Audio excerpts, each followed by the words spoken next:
자, excuse me. 베가스 스트립을 달리고 있습니다.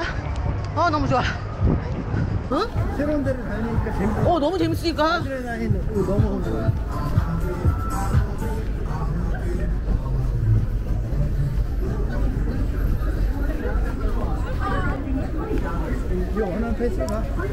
라스베가스에 메디컬 컨퍼런스가 있어서 3박 4일 일정으로 도착을 했습니다. 정말 너무너무 달려보고 싶었어요. 그래서 스트립에 뛰어나왔습니다.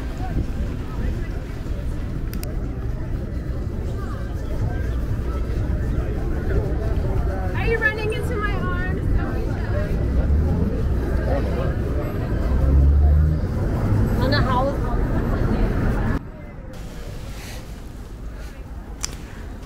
저는 달리기와 사랑에 빠졌어요. 그 이야기를 한번 해볼까 합니다. 이렇게 좋은 걸 다른 분들도 같이 알고 느끼고 다 같이 행복해졌으면 좋겠거든요. 저는 미국 워싱턴주에서 널스 프랙티셔너로 일을 하고 있습니다. 제가 간호사가 된 건 제 아들 때문이에요. 제 아들은 7개월에 조산아로 태어났습니다. 그리고 구순열이 있었어요. 처음 2개월 동안 아들은 인큐베이터에 있었습니다. 아들이 태어나고 나면 다시 대학에 돌아가서 전문직이 되기 위해서 공부를 하려고 계획하고 있었던 저는 예상치 못하게 2개월 동안 병원에서 아이와 함께 병원 생활을 하게 됐어요. 그때 우연히 밤 시간에 간호사로 일하시던 한국 간호사분의 권유로 저는 생각지도 못했던 간호사의 길을 가게 되었습니다. 간호사가 되고 난 후 저는 참 많이 기뻤고 많은 보람도 느꼈습니다. 하지만 제가 일하던 병원에는 정말 힘든 일이 너무 많았어요. 제가 일하는 병원에서 주로 돌봐드리는 분들은 사회적으로나 경제적으로 많이 힘드신 분들이 많았는데 마약 중독자, 알코올 중독자, 노숙자, 이런저런 범죄자들, 정신질환자들을 계속 상대를 하는데 몸이 힘든 건 참을 수 있었지만 정신적으로 간호사 분들을 괴롭히는 그런 환자들 때문에 저는 정신적으로 거의 학대를 받다시피 하면서 더 이상은 간호사 일을 못하겠다라는 결론에 이르게 되었습니다.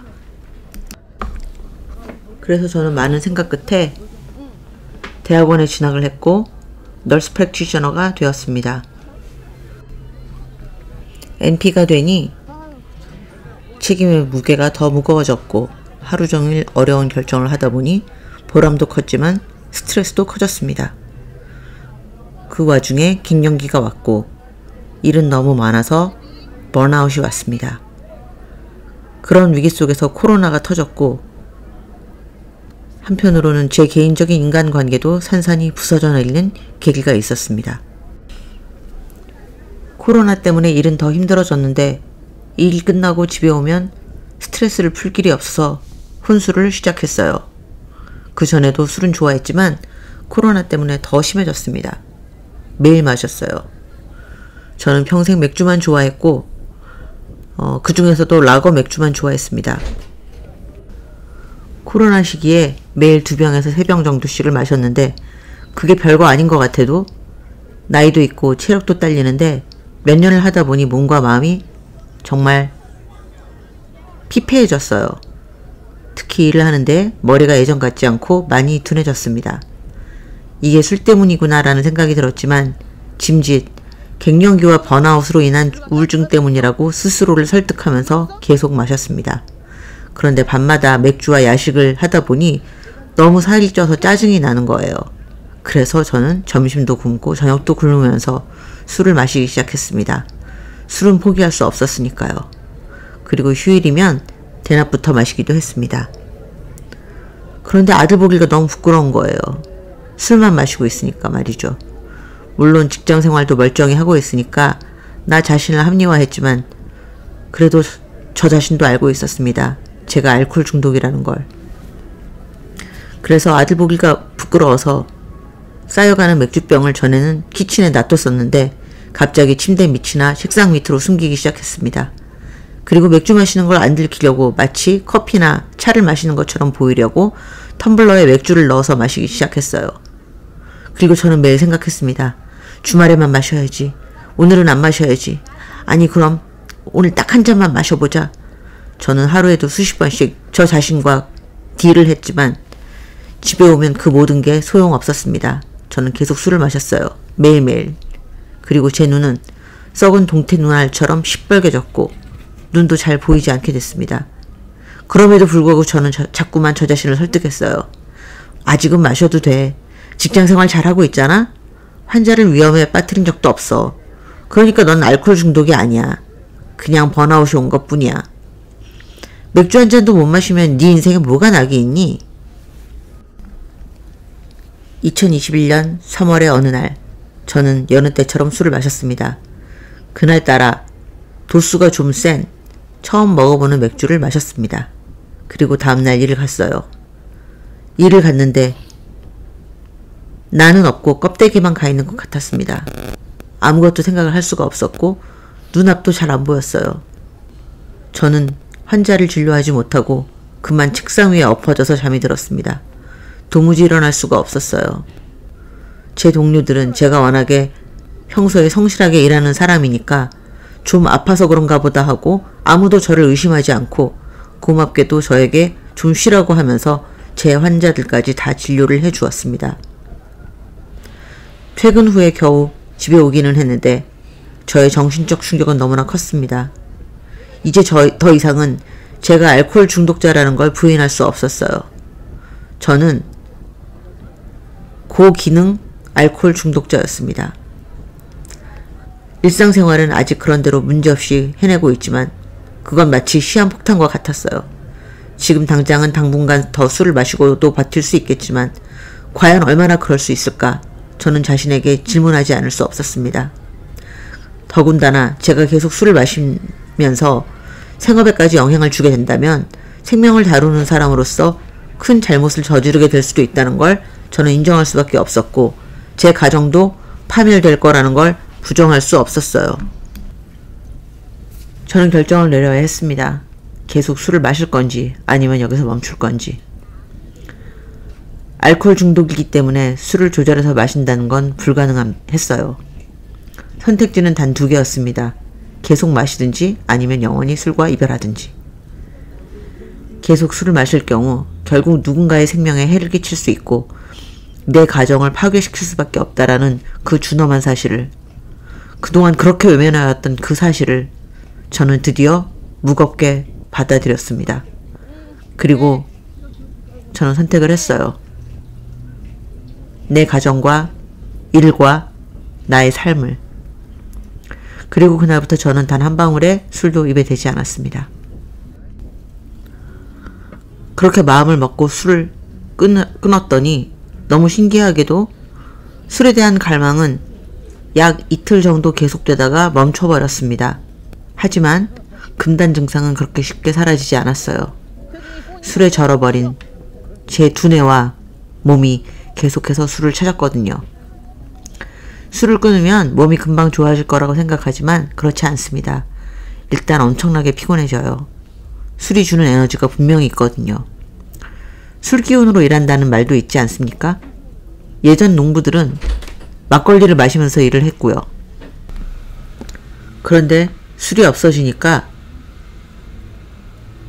엄청나게 피곤하고 졸리고 힘이 들었어요. 그리고 술을 마시면 뇌에서 도파민이 나오는데 그게 딱 없어지니까 무기력감과 더불어 심한 감정 기복도 오기 시작했습니다. 도무지 감정 통제가 안 되는 거였어요. 밤에 자다가 벌떡 일어나서 분노하기도 했고, 그때는 내 안에서 일어나는 불이 금단 현상이라는 걸 알면서도 도저히 통제가 되지 않았습니다.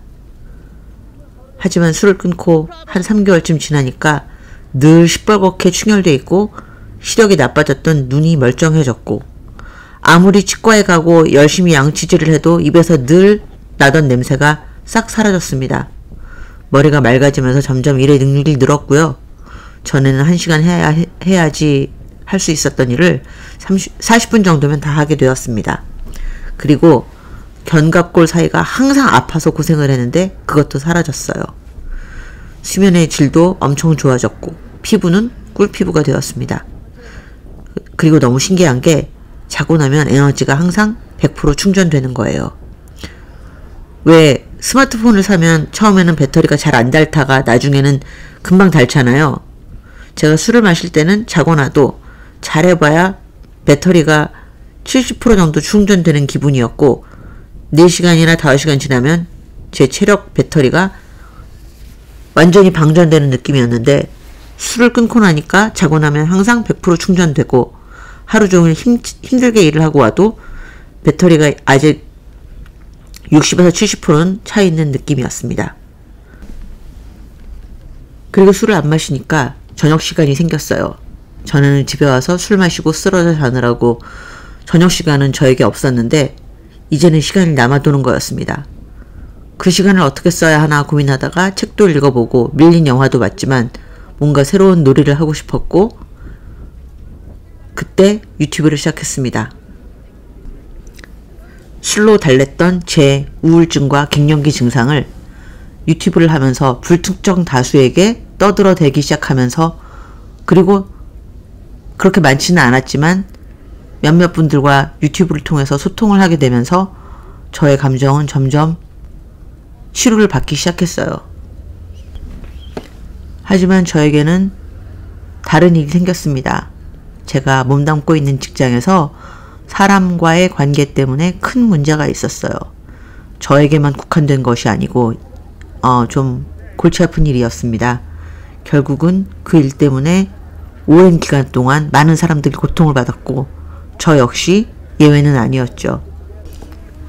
결국 그 문제는 해결이 되긴 했지만 그 과정에서 너무나도 많은 정신적인 데미지를 받았습니다. 저는 너무나도 망가지고 아파진 제 정신줄을 잡아야겠다는 생각에 달리기를 시작하게 됩니다. 사실 저는 어려서부터 운동이라고 하면 악랄하게 싫어했던 사람이었어요. 몸의 건강 때문이라면 아마 끝까지 운동을 안 했을 것 같습니다. 하지만 정신이 무너져 내리는 상황에서 이제는 더 이상 버틸 수 없다는 결론에 이르렀던 거죠. 저는 제 성격이 많이 변했다는 걸 느꼈어요. 원래 강아지처럼 사람을 너무 좋아하는 성격이고 남들의 결점도 좋게 봐주고 굉장히 남에겐 관대한 사람이었는데 최근엔 얘도 싫고 쟤도 못마땅하고 얘는 이래서 못마땅하고 그런 생각이 너무나도 저를 괴롭혔습니다. 달리게 된 데는 많은 유튜버들의 영향이 컸습니다. 그분들의 영상을 보면서 나도 달리고 싶다. 어쩌면 나도 달릴 수 있을지도 모르겠다라는 희망이 싹트기 시작했어요. 특히 올레님의 마라닉TV가 저에게 많은 용기와 격려를 주었습니다. 저는 런데이라는 앱을 깔고 초보자를 위한 30분 연속 달리기 플랜을 시작했습니다. 운동 시작과 마지막에 5분 걷고 중간에는 1분 동안 아주 천천히 달리고 다시 2분 걷는 사이클을 5번 반복하는 거였는데 이건 해볼만 하겠다는 생각이 들었습니다.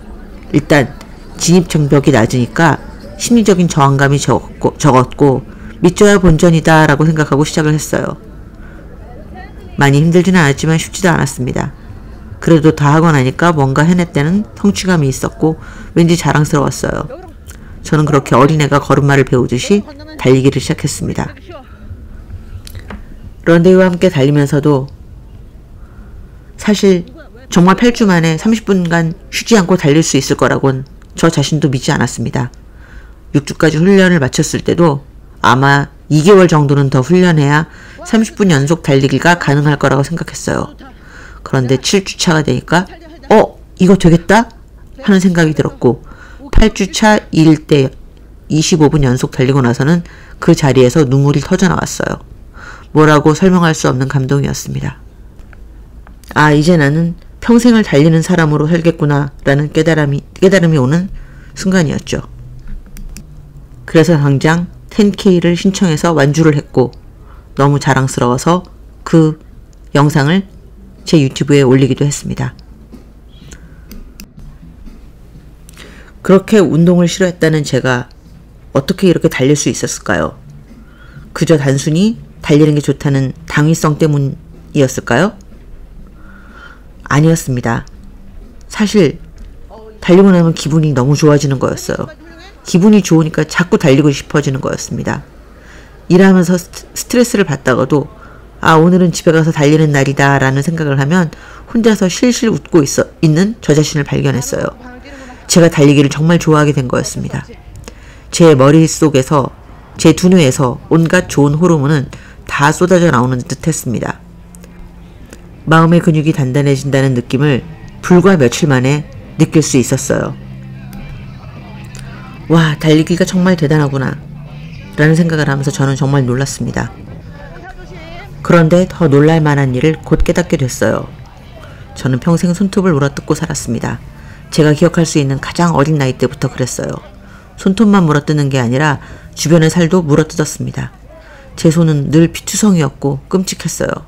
손톱을 물어뜯지 않으려고 온갖 노력을 다해봤지만 끝내 고치지 못했고 저는 평생 동안 제 손톱이 남의 눈에 안 보이게 손가락을 오그리고 살았습니다.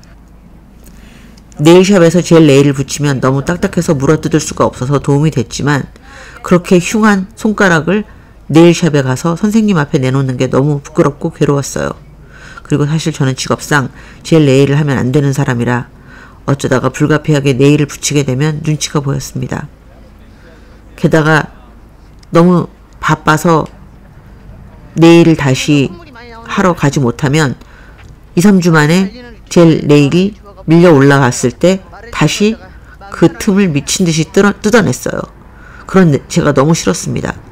술도 끊을 수 있었고 담배도 끊을 수 있었는데 손톱은 결국 못 고치는 이 절망감과 부끄러움이 평생 저를 괴롭혔습니다. 그리고 나는 이렇게 살다가 죽나 보다 하고 포기를 하고 살았어요. 그런데 달리면서 이 버릇이 고쳐졌습니다. 달리기에 한참 재미를 붙여서 달리다가 한 4주쯤 됐을 때인가 제가 언제부턴가 손톱을 뜯지 않았다는 걸 깨달았어요. 그 시기에는 너무 바빠서 달리고 나면 자고 다시 일어나 나가느라 바빴는데 어느 한순간 제가 손톱을 안 뜯고 있었다는 걸 깨달은 순간에 너무 놀라서 기절하는 줄 알았습니다. 저는 바쁘고 스트레스를 받을수록 더욱 미친듯이 손톱을 물어뜯는 사람이었거든요.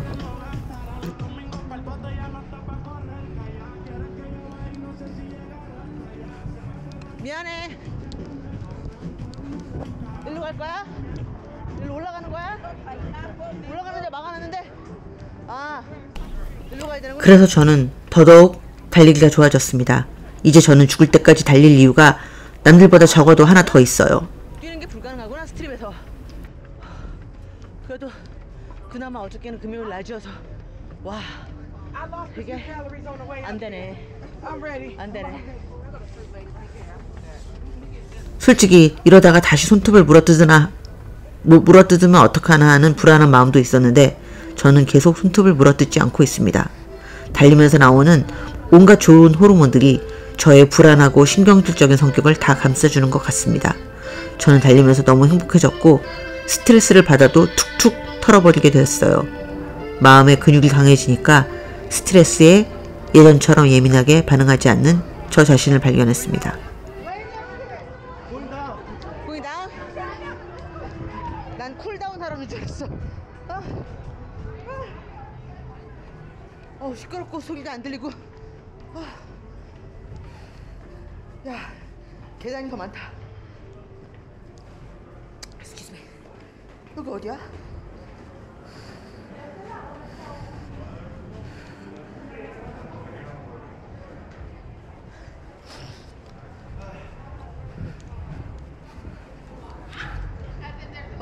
또 공사야. 미치겠네. 나는 달리고 싶다. 제가 아는 사람은 달리면서 담배를 끊었다고 하더라고요. 술을 끊는 사람도 보았습니다. 달리면서 좋은 호르몬이 쏟아져 나오니까 마음이 편해지고 안정돼서 그런 거 아닐까요? 뭔가 나쁜 버릇이나 습관을 고치고 싶은데 그게 어려운 분들은 한번 달려보면 어떨까요? 손해볼 거 없는 장사가 아닐까요? 저는 요즘 너무 신이 납니다. 네일샵에 썼을 돈으로 좋은 러닝화를 샀고 러닝용 스마트워치를 샀습니다. 러닝할 때 나 스스로에게 멋지게 보이려고 예쁜 러닝 복장도 샀습니다. 어떤 목적이 있는 쇼핑이 그냥 단순히 예뻐서 물건을 사는 것보다 훨씬 즐겁고 만족감이 높다는 걸 이 나이에 처음 알았어요.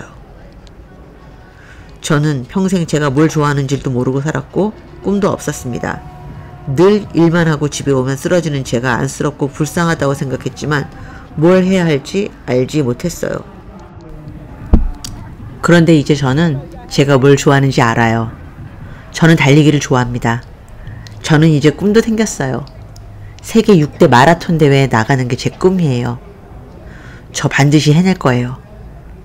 어때요? 여러분도 한번 달려보지 않으실래요? 저랑 같이 세계 6대 마라톤 대회 한번 나가보지 않으실래요? 아니, 세계 6대 마라톤 대회 나가지 않더라도 괜찮아요. 저랑 같이 우리 동네 오솔길 같이 한번 뛰어보지 않으시겠어요? 직접 만나서 뛸 수 없어도 상관없어요.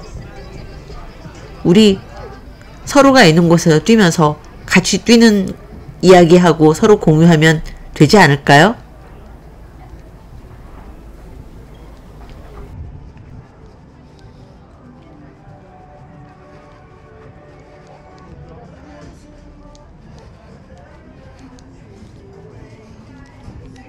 다음번엔 저분처럼 저렇게 높이 들고 다녀야지. 뛰면 안 되고.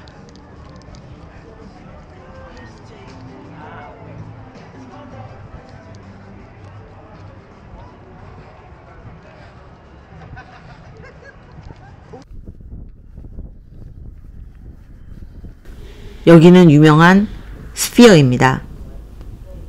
이번 라스베가스 여행 동안 스피어에 들러봤어요.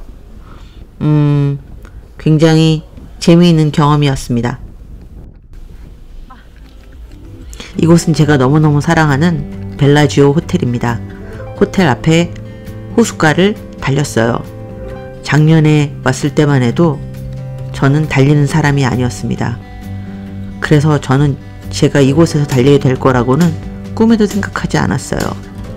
이날 벨라지오 호텔 앞을 달리면서 저는 너무나도 행복했어요. 제 인생에 버킷리스트가 아예 없었는데 그 없었던 버킷리스트에 새로운 것들이 하나씩 들어가게 되고 그 중에 아주 큰 것 하나를 오늘 했으니까요. 진부한 표현이지만 이날 저는 하늘을 날아갈 것만 같은 기분이었습니다. 제가 정말 사랑하는, 저에게는 많은 의미를 가진, 저에게는 아메리칸 드림의 상징인 이 벨라지오 호텔 앞에서 달린다는 게 전 정말 너무나도 기뻤어요. 저는 벨라지오 분수의 위대함은 자기를 찾아주는 모든 사람들에게 그들의 사회적 지위나 신분과 혹은 재산 유무에 관계없이 모든 사람에게 평등하게 그리고 또 다정하게 위로와 격려와 희망을 전해준다는 점에 있다고 생각합니다. 오늘 라스베가스 스트립을 달리는 이 길을 여러분과 함께 공유할 수 있어서 너무 기쁩니다. 언젠가 여러분도 이곳에 와서 멋지게 달리면서 도파민, 세로토닌 뿜뿜 쏟아져 나오는 그 행복한, 흔히들 말하는 러너스 하이를 느껴보실 수 있었으면 좋겠습니다. 저는 내일부터 다시 힘든 일상, 바쁜 일상에 복귀하지만 그래도 저는 이제는 예전처럼 힘들지 않아요. 왜냐고요? 저에게는 이제 달리기가 있거든요.